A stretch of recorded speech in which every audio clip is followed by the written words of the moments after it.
Harry lost. Not narrowly. Not on a technicality he can spin into a moral victory. Every single claim thrown out one after another until there was nothing left standing.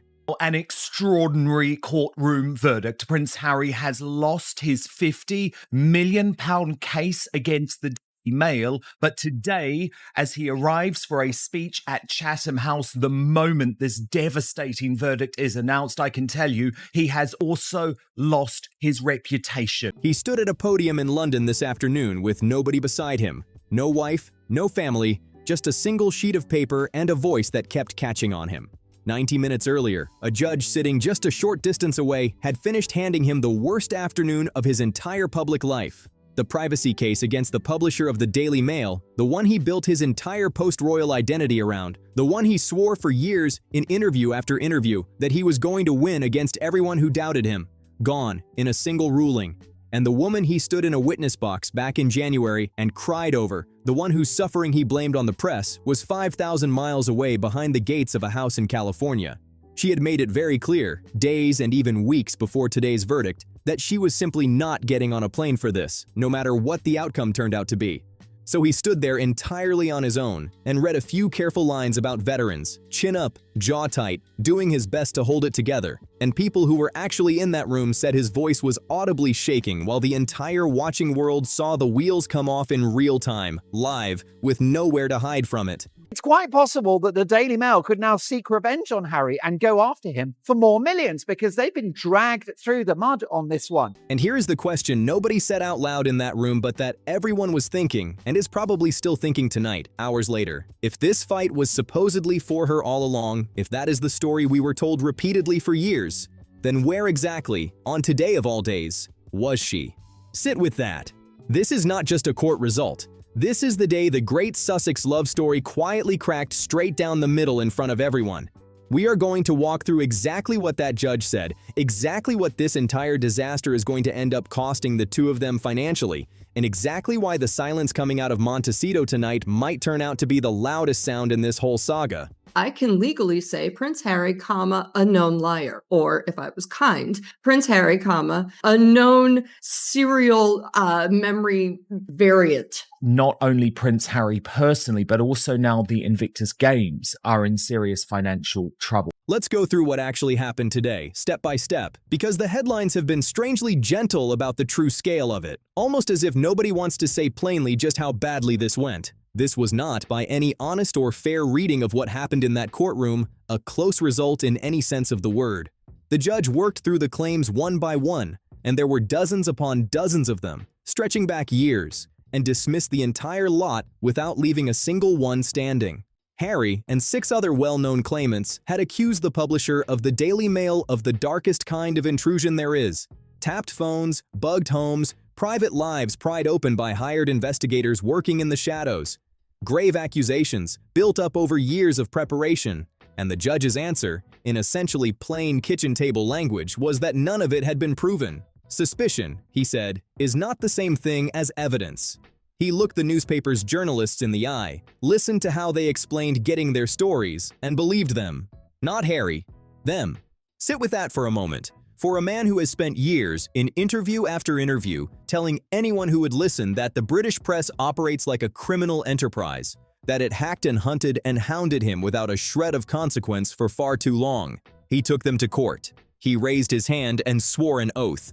And the court turned around and said the newspaper had told the truth, and the prince had not made his case. Harry has to explain why he lied in court about his relationship with Charlotte Griffith. There is no soft way to describe that outcome. No gentle spin available for a man who staked his public identity on being proven right, and was instead proven, on the evidence, to be wrong.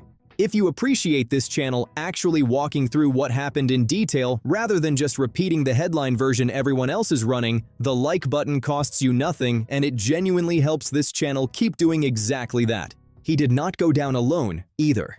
A knighted musician, a grieving baroness, and a handful of other recognizable names who joined his crusade against the publisher over these past several years are now sharing in the defeat alongside him, and sharing considerably less comfortably in the very expensive bill that comes attached to it.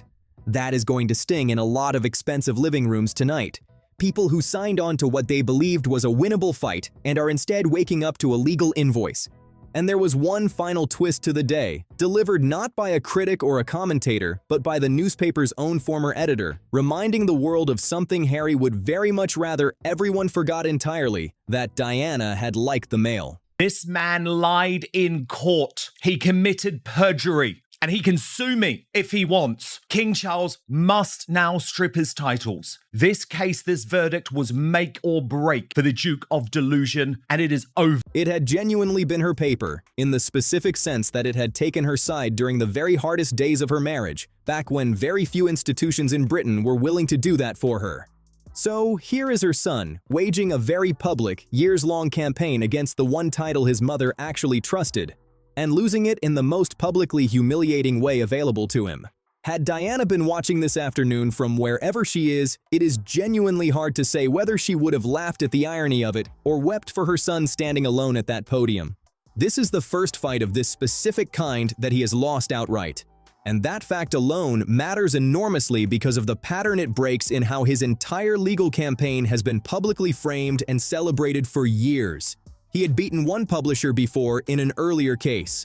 He had settled with another and walked around treating that settlement like a campaign medal, evidence of a man who takes on the tabloids and wins. This one, the big one, the publisher he has despised above every other, the fight he built his entire public identity around, he lost standing up, in the open, in a full public trial, in front of everyone who was watching. It was not a split decision, as many of us suspected. This was a slam dunk for the Daily Mail. The war he turned into his whole personality, the fight he built years of interviews and public appearances and personal identity around, was over in a single afternoon in a courtroom he chose to walk into. And he did not even get to choose how the story ended. The judge chose that for him. Now here is the part worth sitting with, because when a man walks into the worst day of his public life, your eye goes straight to whoever is meant to be standing next to him. And nobody was. Meghan was not in that courtroom through the entire spring of proceedings, week after week of hearings while her husband sat there alone. She was not in London this week for the verdict. She was not anywhere near him. Not in the building, not in the country, not on the continent. She was at home, behind the gates, in the California sunshine, getting on with her day as if it were any other Tuesday. And do not let anyone tell you this was some sad accident of scheduling, a flight she happened to miss. This verdict had a date stamped on it weeks in advance. She knew precisely when he would be standing in that hall the moment the judgment came down. A plane ticket and a cleared afternoon were all it would ever have taken, and she chose not to lift a finger toward either. Massive win for the Mail, massive defeat for the Ginger Whinger and the other celebrities involved who love to use the media when it suits them. How delicious that he's come back to the UK just in time to be humiliated. Expect the mother of all tantrums later. The official explanation offered is security, that she simply cannot set foot in Britain without the level of protection she insists she is owed. How convenient that explanation turns out to be. This is a woman who will fly to a wedding at a moment's notice. A gala invitation lands, she is there. Any red carpet on the planet with her name attached, she will cross an ocean for it without hesitation. The one trip she could not manage was standing behind her husband on the day his life's crusade came apart in public. The cheek of it, honestly, is genuinely something to behold. People are saying it openly across every corner of the internet tonight, and it is the one question she cannot smile her way past, cannot deflect with a carefully worded statement or a warm Instagram post. If you genuinely love someone, and they are walking into the single worst day of their public life, you find a way to be there. You move heaven and earth for it. Instead, he flew across an entire ocean to fight, by his own account and in his own words in that January testimony, for her name and her peace and her right to be left alone. And she, in return, would not cross so much as a street for his. Prince Harry claimed that he had never met her, that he didn't know her in order to try and destroy her career. Of course, I believe one of the most devastating moments in this case was the final day when the Daily Mail, the most astonishing personal Facebook messages exchanged between Griffiths and Prince Harry, in which it was very clear the two had had an intimate relationship that Charlotte had never previously publicly disclosed. Remember the image from January, because it is the one that makes tonight sting the most. Harry breaking down in that witness box, voice cracking, blaming the press for turning his wife's life into a misery he could not stand by and watch. He was fighting, he told the room, for her. 6 months on, the fight is lost, and the woman it was all supposedly for could not be bothered to watch it end. Let that settle for a moment, because it is going to matter again before this video is over. We are coming back to it. Then, there is the bill, because losing a case of this size does not just cost you dignity, it reaches straight into your pockets and starts pulling out the lining. Here is how it works in this country. When you drag somebody into court and you lose, you do not just pay your own lawyers. You help pay theirs too. This trial ran for weeks with some of the most expensive legal talent money can rent lined up on both sides of the room, which means the number attached to today's outcome is not a small one. We are talking about a genuinely mountainous figure, the kind with a great many zeros parked on the end of it. In a summary of his damning 436-page judgment, Mr. Justice Nicklin said the claimants had completely failed to prove their pleaded allegations of unlawful information gathering, and therefore their claims were completely dismissed. The High Court rejected the claimants' attempts to prove their allegations by broad inference. Now sit with the irony of that for a second and really let yourself savor it, because it is genuinely one of the strangest outcomes a legal campaign of this size has ever produced. Harry marched into that building determined to make the Daily Mail pay for every word it had ever printed about him. He is limping out of it, having to help write the Daily Mail a check. The very publication he vowed to bring to its knees is now, in part, going to be funded out of his own account. You genuinely could not invent that outcome if you sat down and tried to write it as satire. He wanted them to answer for everything. Instead, he is the one reaching for the checkbook, and they are the ones cracking open the champagne. And it does not land on him in a vacuum. It lands on the whole operation, the household, the mansion, the staff, the security detail, the entire lifestyle that needs feeding every single month like a hungry engine that genuinely never stops running regardless of what is happening in a London courtroom. The security bill alone is enormous before you add anything else. Now drop a courtroom hammering of this size on top of all of it. Translate that, what the judge has said, Justice Nicklin, who is, by the way, a total rock star. I mean, what a guy to have essentially dealt with Harry in no uncertain terms, faced him eye to eyeball in the High Court and said, sorry, I'm not putting up with this. It doesn't make sense. It doesn't stand up. It's incoherent. It's contradictory. Thanks, but no thanks. I'm throwing it out. As more than one voice has already pointed out this week, the two of them are very likely to come out the other side of this poorer than they went into it. That is genuinely the trouble with a gamble of this size and this very public a nature, the kind that only someone with real financial resources and a genuine, unshakable confidence in his own case would ever even attempt to take on. When it comes off, you are the hero who took on the giant and won, the story writes itself in your favor. When it does not come off, somebody still has to pay for the wreckage, and the wreckage does not care how good the story would have sounded if it had gone the other way. Tonight, the wreckage has a price tag attached to it, and there are 2 names on the invoice. Now let's talk about the word sitting right in the middle of all this, because you genuinely could not write a cleaner punchline if you tried: privacy. This was, at its core, a privacy case. Problem I've got with him is he keeps on trying to destroy other people's lives. I mean, Charlotte Griffiths and Katie Nicholl, they're people I've known personally, right? Years and years and years ago, we were both on the beat together. They are honest women. I mean, Katie has just gone through her own cancer battle. They both are mothers. This idea that he wanted to destroy them is quite shocking to me. Harry stood up in a court of law and spoke about how the press had trampled his family's sacred right to be left in peace, to raise their children away from prying lenses and stolen conversations. And who exactly is the woman he did all of this for? The very same woman who sat down with Oprah in front of the entire watching planet and unpacked the most private corners of her marriage, moment by moment. Who let a Netflix film crew wander freely through her home with the cameras rolling? Who put her name to a tell-all memoir alongside his that reproduced private conversations verbatim?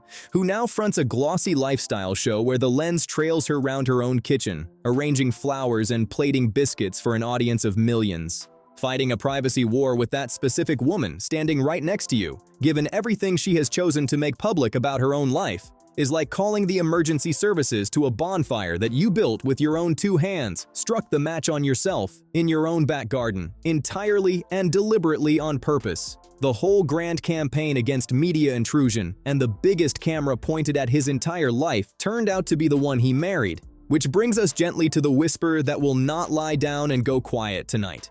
When a marriage absorbs a blow of this size, the public thrashing, the money draining steadily out, One half of the couple thousands of miles away and saying absolutely nothing. People begin to talk. And tonight, they are talking loudly. They are openly wondering in comment sections and group chats and every corner of social media tonight whether these two are still standing on solid ground, whether her no-show this week was genuinely about a bodyguard or about something considerably colder underneath the official explanation. The word divorce is doing the rounds out loud tonight, and neither of them is lifting a finger to hush it. The betting, if you have been following the chatter closely enough over the past few days, is that a woman who will not stand beside her husband on his very worst day, when it would have cost her a single afternoon, already has one foot somewhere out the door of that marriage. That is what a very large portion of the internet decided the moment they watched him land in London entirely on his own, without a single member of his own household there to meet him or support him. Make of that what you will. Now, that particular strand of speculation is gossip. And I will happily and directly call it gossip to your face rather than dressing it up as something more credible than it actually is. But you know the old kitchen rule as well as I do, and it has proven itself right more often than not in this particular family's story. When there is this much smoke curling steadily under the door, somebody somewhere left the gas on. And if you were quietly hoping his own family might catch him on the way down this week, think again, because they did not catch him either.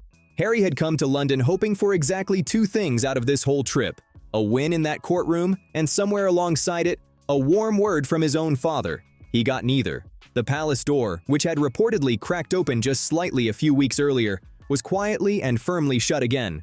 No room for him at Buckingham Palace this trip, no cozy, camera-ready reunion, nothing at all. His father, the king, kept his distance throughout the entire visit, from start to finish. His brother William got on with his own day, just a few miles across that very same city, and did not so much as turn his head in Harry's direction. And the grandchildren the king has reportedly not laid eyes on in years stayed exactly where they had always been, back in California, safely with their mother, nowhere near any of this. This was supposedly meant to be the trip that finally thawed the ice between father and son. Instead, by every account of how it actually unfolded, it froze harder than it had been before he even arrived. A son comes home battered by a courtroom, hoping his father will simply open a door for him, and the door stays bolted shut regardless. Whatever you make of Harry as a person, whatever side of this ongoing family drama you tend to land on, there is something properly cold in watching a family decide that a man's lowest possible day was still not reason enough to let him back in, even briefly, even quietly, even just for an evening. So picture the entire scene now, and I want you to hold all of it in your head at once, rather than as separate news stories. In the courtroom, beaten flat. In the family, frozen completely out. At home, a wife who would not come. On this single day, every single door that was supposed to have his name carved on it was bolted shut in his face, one after another. There is a particular kind of alone that all the money and all the Netflix deals in the world simply cannot buy your way out of, and Harry found it this afternoon, standing in the middle of a city that used to be his home, in a country that used to be his, surrounded, in the end, by no one at all. So let me finally say the thing this entire day, from the courtroom to the empty seat next to him, to the bolted palace door, has been quietly circling around from the very first minute. For years now, we have all been sold a love story. Two people so devoted, so hopelessly in love, that they were willing to give up a kingdom just to be together. He walked away from his country, his title, his family, the whole of it. And we were told again and again that it was for her, for their love, for their peace. Well, today, the bill for that beautiful story finally landed on the mat, and look who was standing there entirely alone to pay it. Him, reading a shaky little speech in a half-empty hall, while the woman he supposedly sacrificed a throne for sat 5,000 miles away and let him absorb the entire blow completely by himself. That is not a partnership. I am sorry, but it simply is not one. And no amount of carefully worded statements from a spokesperson is going to change what everyone watching today actually saw with their own eyes. A partner gets on the plane. A partner is standing on the courtroom steps holding your hand, whether the cameras are pointed at them or not. What we all watched today was one person carrying the full crushing weight of a decision the two of them supposedly made together, while the other one stayed home, kept her brand spotless, and quietly kept every single one of her options wide open. The sheer audacity of it, honestly, is the part that keeps circulating tonight more than anything else. He took on the entire British establishment, the entire tabloid machine, the entire world in some sense, for her. And the moment that world finally swung back around and knocked him flat on his back in open court, she was nowhere anywhere close to being found. If that does not tell you precisely where this marriage is standing tonight, then nothing ever will. The judge has had his say in full on the record, with no ambiguity left in it. The palace, meanwhile, has kept its silence, exactly as it always does whenever anything involving Harry breaks. And somewhere behind the gates in Montecito tonight, a telephone is ringing, and we will all find out soon enough whether anybody on the other end bothers to pick it up. This is nowhere near finished, whatever tonight's coverage might suggest. The costs still have to be totaled up in full, every last figure of it. The question of an appeal still has to be weighed, and neither side has shown its hand yet on what comes next. And that marriage? Well, keep your eye on that one, because tonight was the clearest look anyone has had at it in a very long time. What do you make of all of this? Does her absence this week, on his very worst day, tell you something real about where things actually stand between them? Or is that reading too much into a security decision that may genuinely have been about nothing more than a bodyguard? And do you think this loss changes anything at all about how Harry approaches the press going forward from here? Or does the war simply continue on the same terms it has always run on, regardless of what one judge in one courtroom decided today? Drop it in the comments. I want to hear where you land on this one. Subscribe if you haven't already, and I will see you in the next one.